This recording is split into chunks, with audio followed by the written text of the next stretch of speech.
Hello, this is my submission for bonus points for my physiology and anatomy class, uh, a college course I'm taking this summer.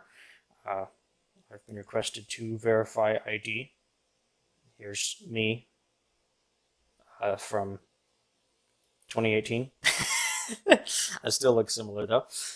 Uh, for my project, I did the layers of the skin and the features inside them in Lego. I quite literally stepped on, quite painfully. I sure felt that one. I quite literally stepped on the method for my project.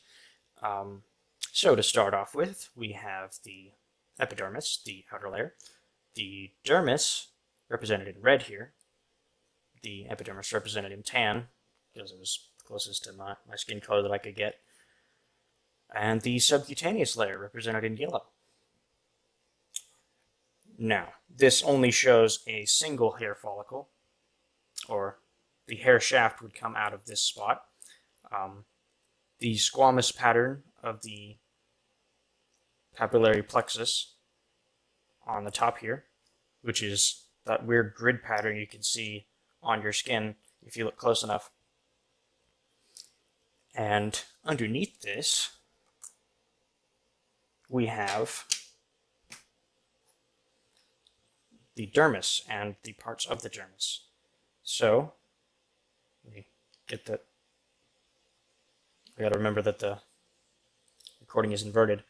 Ignore this little black piece right here. That's just a connector for the top. Represented by these blue studs. Represented by the blue studs are the capillary loops, and the red is their connection points. The little crystalline red pieces you can see just underneath the that oil gland right there. So this larger gray circle is the what's it called?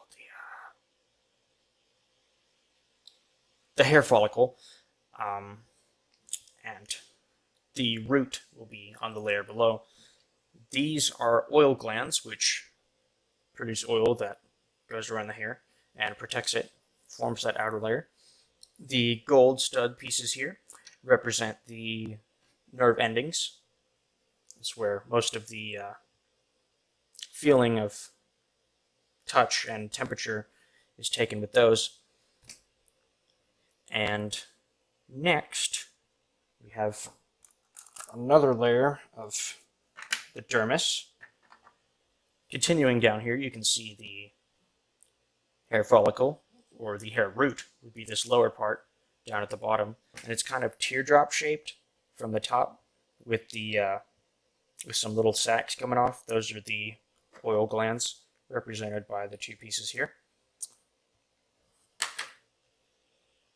The crystal or translucent studs represent the nerve tubes, like the wires, if you imagine, going up into the sensors at the top, which are represented by the gold studs in the layer above.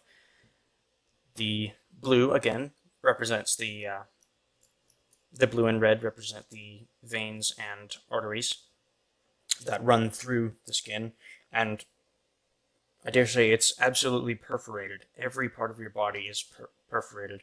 You see the blue lines on the arms, like, those are just the big ones. There are so many little ones. It is impossible to just fill in everything with with the blood vessels.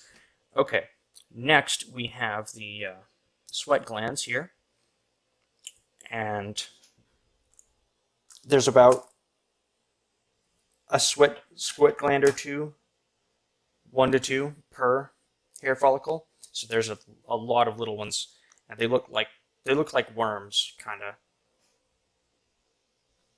But Legos are not soft and squishy, so that is not possible with that. So for the subcutaneous layer here, it's pretty much interwoven with capillaries and arteries, and this little gold piece right here represents the lamelated Passanian, which is a bigger nerve, a bigger version of the nerves up at the top. And this one can feel like if someone grabs your arm and you feel that pressure, that's what that would sense. And yes, this has been my 37th attempt to record this. I am very tired. The end.